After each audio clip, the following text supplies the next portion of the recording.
Cinder, Chapter 4. Assuming you weren't there, what kind of ball was it? Most likely not a hacky sack.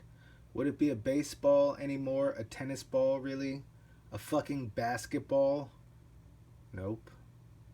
It was a soccer ball. Neon, geometric design, regulation size, a little bit scuffed up. You wouldn't call it a kid's ball. And they weren't fucking kids, if you asked them. Who would ask them? Their goddamn principal, looking to prove himself like God or a judge or something else? Susie Shepherd. She thinks I'm a kid even though I'm almost as old as her brother, and not even a virgin. Age ain't nothing but a number, Susie Shepherd. Don't you listen to music? Jesus. And Sam Shepard's going to be pissed they lost his soccer ball on the road. Even though it's not my fault, he's going to blame me. See if he doesn't, that motherfucker. Just because he went to a movie with some girl out of town and came back making everyone smell his finger, he thought he was so grown up now. Skipping class, talking back to Miss Greenwood. He said she was younger anyway. That was kind of gross too. I'm more mature than he is, and plus he's only a little more than half a year bigger than me. I like older women. Not to brag, but I almost did it with this cougar lady one time. It was at my friend's house, but I'm not supposed to tell that story. Anyway, who cares? Because it didn't happen, but it could have, though. And now I've got to climb down this hill and in the street after this ball or whatever, and I hardly started playing. Why doesn't one of them get the ball? I mean, they're playing already, and I just got here, but they always make me do stuff. It's not like I'm lazy or anything. Everyone says I think too much. But I wonder how I could get Susie Shepherd, get close to her, I know I'm supposed to get her tickets to a concert, but how's that going to work? You know, I just have to talk to her sometime when she's not always busy, and like maybe I could practice more on other girls first so I know what to do, or maybe plan it out some. He sat on the top step and debated with himself about speaking to Susie aloud as if she were there. He wasn't sure if talking to yourself made you crazy, so he didn't talk to himself out loud too much anymore. He knew his mom would like it better, or at least like better not knowing he was talking to himself. He wanted to ask how other people did it, but that kind of questioning frequently led to him being given tasks and everyone saying there was something weird about how much thought he put into things.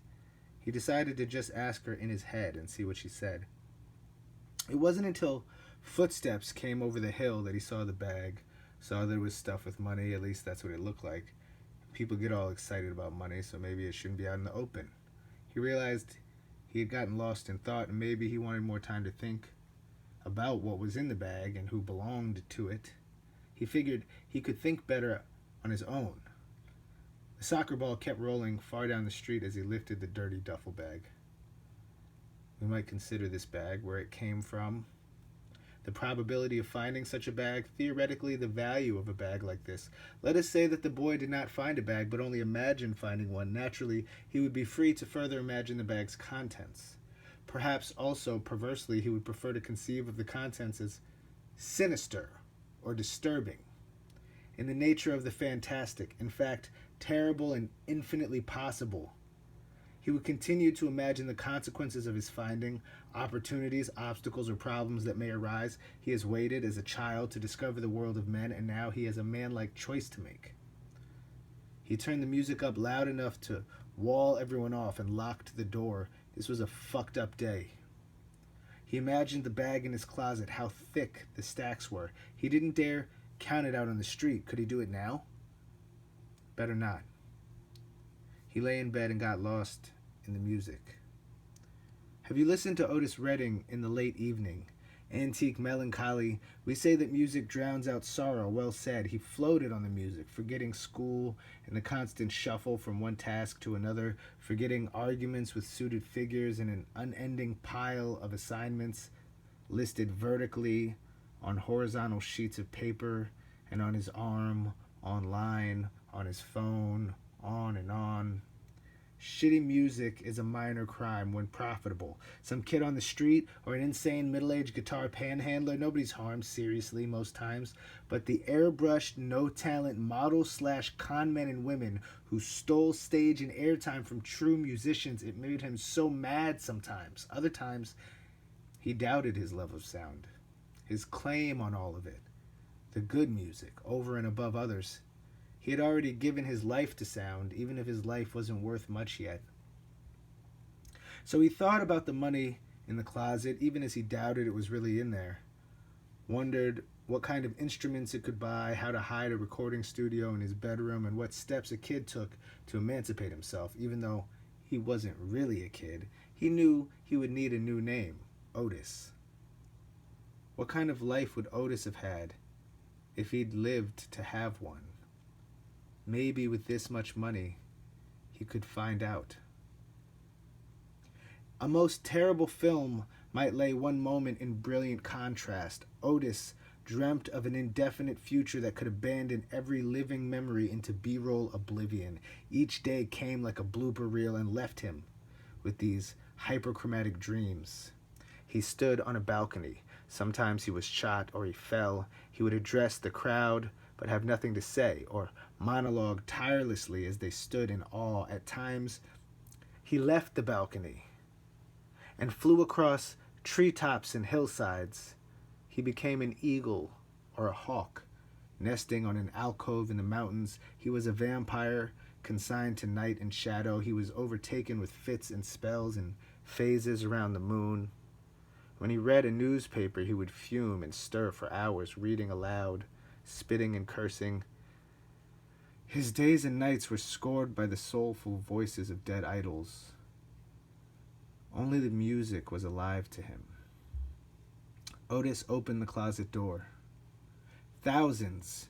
He kept miscounting, maybe more, a lot of thousands for certain. Some of the bills stuck together, stained coffee brown, or was it just the color of new bills? He couldn't tell. Either way, it was a lot of money. He lay it out, put it away, stacked it up, and laid it out again. Some of the bills felt kind of wet, left a faint impression on the blanket and sheets. How long till Mom was home? He carried everything downstairs. His blanket wouldn't fit in the washer with all the money. He curled it up and stuffed it between the machines. Halfway through, he panicked, opened the top and pulled everything out wet, stuffed it all in the dryer, switched it on high. He paced, quit pacing, yanked out the blanket, shoved it down in the warm wash water, shut the thing. He prayed his mother wouldn't come home. Couldn't tell who he was praying to or what. To his father, wherever that was, in heaven supposedly, or his grandfather's. He read somewhere about some Eastern religion, how they all worship their ancestors, praying to whatever's up in the clouds. Fuck it. Maybe the aliens out there, someone who knows more than we ever do. He wondered what to do with the money, what he should do with it. You can't just come up with money out of nowhere, right? You had to have a reason or explanation, a source of some kind, obviously, right? Would they let me start a bank account, like, by myself? Is that kind of thing confidential? Lawyers are confidential. I know they are. I think I need a lawyer. What kind of a lawyer? What should I do with the money? I could just leave. I'd like to leave. Go somewhere. Everywhere was taken. The Pilgrims took some of it, the Puritans. Ponce de Leon claimed Florida. Magellan had his share. Most any Caribbean island was claimed by Africans. The British had got Australia. Land ran out a while ago. Although scientists found water both on Mars and the Moon, there wasn't entirely enough to drink, and so Otis resolved himself. Home is where the heart is. His mother came home. He could tell she was surprised about the laundry, trying not to bring it up. What should he do with the money? It was a lot of money. He could do a lot with it. He could take a few of the cleanest bills and get a hotel. Or he could find an apartment. Should he leave town? Susie Shepherd would never come with him. He wondered if there was a way to hold on to the money and Susie Shepherd. Last quarter, when Susie was more talkative, fucking Susie. In winter, she'd turn legal, she figured. Stripper cash could buy her an old theater, a real one, like the Black Box on Broad Street. She had it all planned out, kind of. Taking her clothes off was no big deal. She said her aunt did it, and she could do it too. She tried it once at a party, and she liked it at the time. At the diner, when she told him it was after 1 a.m., her French toast came with whipped cream. He kept wanting to lick the cream from her chin. He thought about her blouse dropping on the floor of some other guy's basement, which had him dizzy and a little sick. She had her yellow blouse on, a trace of syrup smudged above where he imagined her nipple, the left. They had a booth alone. Sam and his date were making out in the car. Susie had arranged to meet someone, an older man, she said, but it was late, and he hadn't called. She went on about exotic modeling, table dancing, the different types. Some places were unsanitary. She would find a spot with class where girls wore thongs and kept them on. She knew about it. Little tricks. For example, sanitary napkins. You wiped down the pole after, or the next girl did it before, so there was nothing to catch. A lot of clubs were dingy or had secret rooms in back. That's not what she was looking for. Susie excused herself to the bathroom, down the hall, in her too short skirt. He had nothing to give, would have given anything. He agonized in the harsh fluorescence over unnamed suitors, crowded, faceless, into fantasy. Some guys at a party, the older man, overhead lights, humming as if alive. She returned, moaning her lost night, mourning the death of her immediate plans. Fuck, I'm horny, she said. What a waste. He felt a portal had opened. Desire held him frozen, ransacking human history for an enticing phrase. Susie held his cock once on a dare. It was a slumber party at the shepherd's house. She'd met his eye as he grew to fill her fist, the grip suddenly slick, sticking her palm. She grinned slowly, raised the hand to clean it on her tongue, never backing down from his stare, even as she released her grasp. He'd turned shy, closed himself in the bathroom, eyeing a section of wall in the mirror. When he came out later, he couldn't find her. The game had moved on. He knew he wasn't supposed to mention it. Otis hid in his room, stashed the bag back in the closet, left the bedding downstairs. Susie wouldn't have to strip now. His life and his mom's, everything would get easier. He hoped it was as much as he thought. Considered counting it again.